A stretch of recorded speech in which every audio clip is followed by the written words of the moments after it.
Welcome back to my channel. ಹೊಸದಾಗಿ channel ನೋಡ್ತಾ ಇದ್ದರೆ ಸಬ್ಸ್ಕ್ರೈಬ್ ಮಾಡಿಕೊಂಡು ಸಪೋರ್ಟ್ ಮಾಡಿ. ಸಚ್ಚಿದಾನಂದ ಸಾಯಿನಾಥ್ಗೆ ನಮಸ್ಕಾರ ಮಾಡುತ್ತಾ ಸಾಯಿನಾಥರ ಅನುಗ್ರಹ ಎಲ್ಲರ ಮೇಲೂ ಇರಲಿ ಅಂತ ವಿಡಿಯೋ ಪ್ರಾರಂಭ ಮಾಡ್ತಾ ಇದ್ದೀನಿ. ಸೋಮವಾರ ಅಂದರೆ ಶಿವಸ್ವಾಮಿಯನ್ನು ಪೂಜಿಸುವಂಥದ್ದು. ಶಿವನ ಆಜ್ಞೆ ಇಲ್ಲದೆ ಹುಲ್ಲು ಕಡ್ಡಿ ಕೂಡ ಆಡೋದಿಲ್ಲ ಸ್ನೇಹಿತರೆ. ಅದಕ್ಕೆ ಭಗವಂತನ ಆಶೀರ್ವಾದ ಪಡ್ಕೊಳ್ಳೋದಕ್ಕೆ ನಮ್ಮ ಸಮಸ್ಯೆಗಳನ್ನು ಏನು ಆ ಸಮಸ್ಯೆಗಳು ಅಂತ ನಮಗೆ ದೊಡ್ಡದಾಗಿ ಕಾಡ್ತಾ ಇರುತ್ತೆ. ಆದರೆ ಮುಖ್ಯವಾಗಿ ಸೋಮವಾರ ನಾವು ಮನೆಗಳನ್ನು ಕ್ಲೀನ್ ಮಾಡ್ಕೊಳ್ಬೇಕು. ಸ್ವಲ್ಪ ಅರಿಶಿಣ ಹಾಗೂ ಕಲ್ಲುಪ್ಪನ್ನು ಹಾಕಿ ವಾರದಲ್ಲಿ ಮೊದಲನೆಯ ದಿನ ನಾವು ಯಾವ ರೀತಿ ಮನೆಯನ್ನು ಸ್ವಚ್ಛ ಮಾಡಿಕೊಂಡು ಪೂಜೆಯನ್ನು ಮಾಡ್ತೀವಿ ನೋಡಿ, ಅದು ವಾರ ಪೂರ್ತಿ ನಮ್ಮನ್ನು ಕ್ಯಾರಿ ಮಾಡುತ್ತೆ. ಅಂದರೆ ಪಾಸಿಟಿವ್ ಆಗಿ ಎಲ್ಲ ರೀತಿಯಾದಂಥ ಸಕಾರಾತ್ಮಕವಾದಂಥ ಶುಭ ಕಾರ್ಯಗಳನ್ನು ನಾವು ಮಾಡ್ತೀವಿ. ಗುಡ್ ನ್ಯೂಸನ್ನು ಕೇಳ್ತೀವಿ. ನಮಗೆ ಆಕಸ್ಮಿಕ ಧನಾಕರ್ಷಣೆ ಆಗುತ್ತೆ.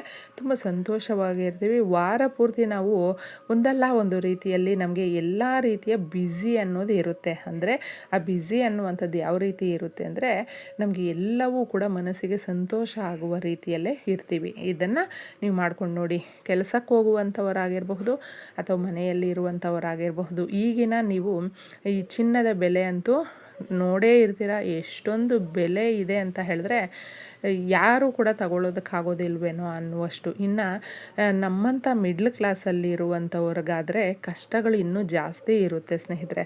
ತಗೊಳ್ಳೋದಕ್ಕೆ ಆಸೆ ಇರುತ್ತೆ, ಆದರೆ ತಗೊಳ್ಬೇಕು ಅಂದರೆ ದುಡ್ಡು ಇರೋದಿಲ್ಲ. ಒಂದೊಂದು ರೂಪಾಯಿ ಒಂದು ಕಡೆ ಸೇರಿಸಿಟ್ಟಿದ್ದೀವಿ, ಏನಾದರೂ ಒಂದು ತಗೊಳ್ಬೇಕು ಮಾಡಬೇಕು ಅಂತಂದ್ಬಿಟ್ಟು. ಆದರೆ ಆ ದುಡ್ಡು ಮತ್ತೆ ಇನ್ಯಾವುದಕ್ಕೋ ಖರ್ಚಾಗಿಬಿಡುತ್ತೆ. ಈ ಥರ ನಾವು ತುಂಬಾ ನೋವು ಪಡ್ತಾ ಇದ್ದೀವಿ, ಕೂಡಿ ಇಡ್ತಾ ಇದ್ದೀವಿ, ಆಗ್ತಾಯಿಲ್ಲ. ಕೂಡಿ ಇಡ್ತೀವಿ, ಆದರೆ ನಾವು ಅದನ್ನು ಒಡವೆ ಮಾಡಿಸ್ಕೊಳ್ಳೋದಕ್ಕಾಗೋದಿಲ್ಲ, ತಗೊಳ್ಳೋದಕ್ಕಾಗ್ತಾಯಿಲ್ಲ. ಹೆಂಗೆ ಈ ಥರ ಆದರೆ ಅಂದ್ಕೊಳ್ತೀವಿ. ಆದರೆ ಅದೇ ಥರನೇ ಮನೆಗೂ ಕೂಡ ಸಾಕಷ್ಟು ಜನ ಬಾಡಿಗೆ ಮನೆಯಲ್ಲಿರ್ತಾರೆ. ಬಾಡಿಗೆ ಮನೆ ಸ್ವಂತ ಮನೆ ಮಾಡ್ಕೊಳ್ಬೇಕು ಅನ್ನುವಂಥ ಎಷ್ಟೋ ನೂರಾರು ಕನಸುಗಳನ್ನು ಹೊತ್ತಿರ್ತಾರೆ. ಆದರೂ ಎಷ್ಟು ಪ್ರಯತ್ನ ಪಡ್ತಾ ಇರ್ತಾರೆ ಅಂದರೆ ದುಡ್ಡು ಸೇರಿಸಿಟ್ಟಿರ್ತಾರೆ, ಸೈಟು ಇರುತ್ತೆ, ಆದರೆ ಮನೆ ಕಟ್ಟೋದಕ್ಕೆ ಪ್ರಾರಂಭ ಮಾಡಬೇಕು ಅಂದರೆ ಏನಾದರೂ ಒಂದು ಬರ್ತಾನೆ ಇರುತ್ತೆ. ಈ ಥರ ಇದ್ದಾಗ ಅಕಸ್ಮಾತು ನಮ್ಮ ಹತ್ರ ದುಡ್ಡು ಇಲ್ಲ, ಸೈಟು ಇಲ್ಲ, ಹಣನೂ ಇಲ್ಲ, ನಾವು ಆಸೆ ಪಡ್ತಾ ಇದ್ದೀವಿ ಅಷ್ಟೇ, ಆದರೆ ಇದೆಲ್ಲ ಕೂಡುತ್ತಾ ಅಂತ ಅಂದ್ಕೊಳ್ಬಹುದು. ತಪ್ಪದೇ ಆಗುತ್ತೆ ಸ್ನೇಹಿತರೆ.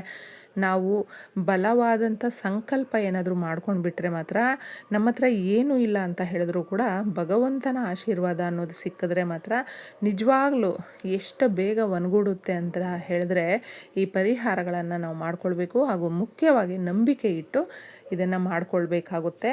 ಯಾರು ಮಾಡ್ಕೊಳ್ತಾರೋ ಅವ್ರಿಗೆ ಒಡವೆಗಳು ತಗೊಳ್ಬಹುದು, ಮನೆ ಮಾಡ್ಕೊಳ್ಬಹುದು, ಸ್ವಂತ ಮನೆ ಪ್ರಾಪರ್ಟಿ ಈ ಥರ ನೀವು ಹೊಂದಿಸ್ಕೊಂಡು ಮಾಡ್ಕೊಳ್ಬಹುದು. ಶಿವಸ್ವಾಮಿಗೆ ಹತ್ತಿರದಲ್ಲೇ ನಿಮಗೆ ಶಿವಾಲಯಗಳಿದ್ದರೆ, ಮುಖ್ಯವಾಗಿ ನಿಮ್ಮ ಮನೆಯಲ್ಲಿ ಏನಾದರೂ ನೀವು ಲಿಂಗ ಪೂಜೆ ಮಾಡ್ತಾಯಿದ್ರೆ ಅಭಿಷೇಕವನ್ನು ಮಾಡಿ. ಯಾಕಂದರೆ ಶಿವಸ್ವಾಮಿ ಬಂದು ಅಭಿಷೇಕ ಪ್ರಿಯ.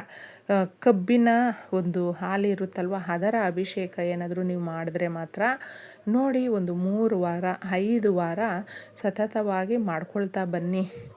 ಆಗ ನಿಮ್ಮ ಜೀವನ ಯಾವ ಮಟ್ಟಕ್ಕೆ ಸುಧಾರಿಸಿರುತ್ತೆ ಅನ್ನೋದು ನೀವು ಗಮನಿಸಬಹುದು. ಇದರಲ್ಲಿ ನಾನು ಹೇಳೋದಿಲ್ಲ, ನೀವೇ ಆರಾಮಾಗಿ ಆ ಕಷ್ಟದಿಂದ ಪಾರಾಗಿರ್ತೀರ. ಅಷ್ಟೊಂದು ಸುಂದರವಾದ ಜೀವನ ಅನ್ನೋದು ಹುಡುಕೊಂಡು ಬರುತ್ತೆ ಅಂತ ಹೇಳಬಹುದು. ಇನ್ನು ಮುಖ್ಯವಾಗಿ ಮಾಡುವಂಥ ಪರಿಹಾರ ಸ್ನೇಹಿತರೆ, ನಾವು ದಾಸವಾಳದ ಗಿಡ ನೋಡಿದ್ದೀವಿ.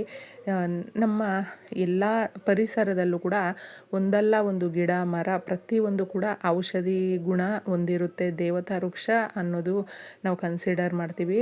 ಈ ರೀತಿ ಇದ್ದಾಗ ಪ್ರಕೃತಿಯಲ್ಲಿ ಸಿಗುವಂಥ ಎಲ್ಲ ಗಿಡಗಳಿಗೂ ಕೂಡ ಅದರದ್ದೇ ಆದಂಥ ಒಂದು ವಿಶೇಷತೆ ಅನ್ನೋದು ಇರೋದರಿಂದ ದಾಸವಾಳದ ಗಿಡ ಅನ್ನುವಂಥದ್ದು ಭೂಮಿ ತಾಯಿ ಅಂದರೆ ಭೂದೇವಿ ಲಕ್ಷ್ಮೀದೇವಿ ನೆಲೆಸಿರುವಂಥದ್ದು. ಸಂಕಲ್ಪ ಮಾಡಿಕೊಂಡು ಕೇಳಿಕೊಂಡು ಪರಿಹಾರಕ್ಕೆ ತಗೊಳ್ತಾ ಇದ್ದೀವಿ. ತಾಯಿ, ನಮ್ಮಲ್ಲಿ ಏನಾದರೂ ತಪ್ಪಾಗಿದ್ದರೆ ಕ್ಷಮಿಸು, ನಮ್ಮನ್ನು ಕಾಪಾಡು. ನಾವು ಈ ರೀತಿ ಪರಿಹಾರಕ್ಕೆ ತಗೊಳ್ತಾ ಇದ್ದೀವಿ. ನಮ್ಮ ಮನೆಯಲ್ಲಿರುವಂಥ ಸಮಸ್ಯೆಗಳನ್ನು ಬಗೆಹರಿಸು. ಎಲ್ಲವನ್ನು ಕೂಡ ನಿನ್ನ ಪಾದಕ್ಕೆ ಹಾಕಿದ್ದೀನಿ ತಾಯಿ, ನನ್ನನ್ನು ಕಾಪಾಡು ಅಂತ ಕೇಳಿಕೊಂಡು ಒಂದು ಎಲೆಯನ್ನು ತಗೊಂಡು ಬನ್ನಿ. 1-2 ಎಲೆಗಳನ್ನು ನೀವು ಆರಾಮಾಗಿ ತಗೊಂಡು ಬನ್ನಿ. ಇದರಲ್ಲಿ 2 ರೀತಿಯಲ್ಲಿ ತಿಳಿಸ್ತಾ ಇದ್ದೀನಿ. ಇದು ನಿಮಗೆ ಯಾವುದು ಅನುಕೂಲ ಆಗುತ್ತೋ ಅದು ಒಂದನ್ನು ಮಾಡ್ಕೊಳ್ಬಹುದು, ಅಥವಾ 2 ನಾವು ಮಾಡ್ಕೊಳ್ತೀವಿ ಅನ್ನೋದಾದರೆ ಆರಾಮಾಗಿ ನೀವು ಮಾಡ್ಕೊಳ್ಬಹುದು. ಇಲ್ಲಿ ತೊಗರಿಬೇಳೆ ಸ್ನೇಹಿತರೆ, ತೊಗರಿಬೇಳೆ ಗ್ರಹದೋಷಗಳಿಂದ ನಮ್ಮನ್ನು ಹೊರಗಡೆ ತಗೊಂಡು ಬರುತ್ತೆ. ಸ್ವಲ್ಪ ಹಾಕಿ ಅದ್ರ ಮೇಲೆ 1 ತುಂಡು 2 ತುಂಡು ಚಿಕ್ಕದಾಗಿ ಬೆಲ್ಲವನ್ನು ಇಟ್ಟು ಕೇಳ್ಕೊಳ್ಳಿ.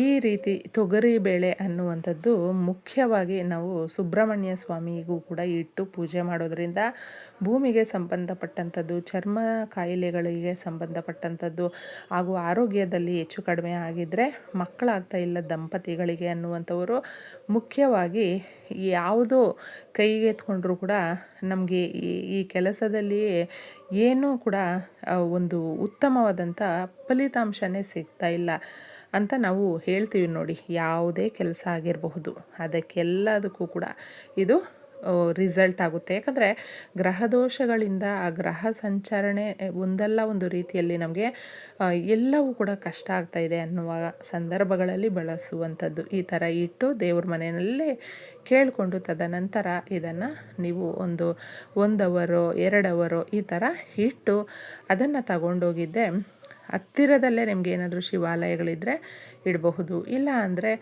ನಿಮ್ಮ ಕಾಂಪೌಂಡು ದೂರದಲ್ಲಿ ಎಲ್ಲಾದರೂ ಹಸು ತಿನ್ನುವ ರೀತಿ ಚಿಕ್ಕದಾಗಿ ಕ್ರಿಮಿಕೀಟಗಳು, ಇರುವೆಗಳು ತಿನ್ನುವ ರೀತಿಯಲ್ಲಿ ಇಡಬೇಕು. ಇರುವೆಗಳಿಗೆ ಯಾಕೆ ಈ ನಮ್ಮ ಪರಿಹಾರ ಶಾಸ್ತ್ರಗಳಲ್ಲೇ ತಿಳಿಸಿರುವಂಥದ್ದು, ಮಾನವನಿಗೆ ಬರುವಂಥ ಸಮಸ್ಯೆಗಳನ್ನು ಬಗೆಹರಿಸ್ಕೊಳ್ಳೋದಕ್ಕೆ ಇರುವೆಗಳಿಗೆ ನಾವು ಆಹಾರ ಕೊಡೋದ್ರಿಂದ ಆ ಕಷ್ಟಗಳಿಂದ ಪಾರಾಗ್ತೀವಿ ಅನ್ನೋದು ಇದೆ. ಅದಕ್ಕೆ ಫಾಲೋ ಮಾಡಿ ನೋಡಿ. ಇನ್ನು ಒಂದು ದಾಸವಾಳದ ಎಲೆಯನ್ನು ತಗೊಂಡಿದ್ದೆ, ಚೆನ್ನಾಗಿ ಬರುತ್ತಲ್ವ, ಅದನ್ನು ಸ್ವಲ್ಪ ಹಾಕಿ ಸ್ವಲ್ಪ ಸಾಸಿವೆ ಹಾಗೂ 1 ಸ್ಪೂನಷ್ಟು ಅರಿಶಿಣ ಹಾಕಿ ಕೇಳ್ಕೊಳ್ಳಿ. ಇದನ್ನು ಕೇಳ್ಕೊಳ್ಳೋದ್ರಿಂದ ಕೂಡ ಬಂಗಾರವನ್ನು ತಗೊಳ್ಳುವಂಥ ಯೋಗ ಜಾಸ್ತಿ ಕೂಡಿ ಬರುತ್ತೆ ಸ್ನೇಹಿತರೆ.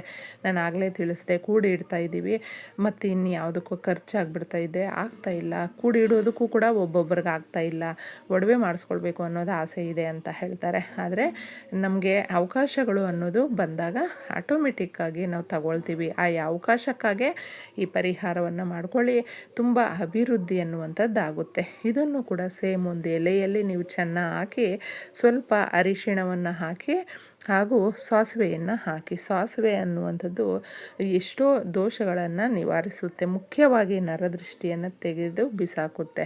ಯಾಕಂದರೆ ನಮ್ಮ ಹತ್ರ ಏನೂ ಇರೋದಿಲ್ಲ, ಆದರೂ ಕೂಡ ಇವರು ಚೆನ್ನಾಗಿದ್ದಾರೆ, ಚೆನ್ನಾಗಿ ಆಗ್ಬಿಡ್ತಾರೇನೋ ಅನ್ನೋ ಥರನೇ ಇರ್ತಾರೆ. ನಮಗೆ ಬೇಕಾಗಿರುವಂಥವರೇ ಈ ರೀತಿ ಅಸೂಯೆ ಪಡುವಂಥದ್ದು, ಬೇರೆ ಯಾರು ಕೂಡ ಬರೋದಿಲ್ಲ.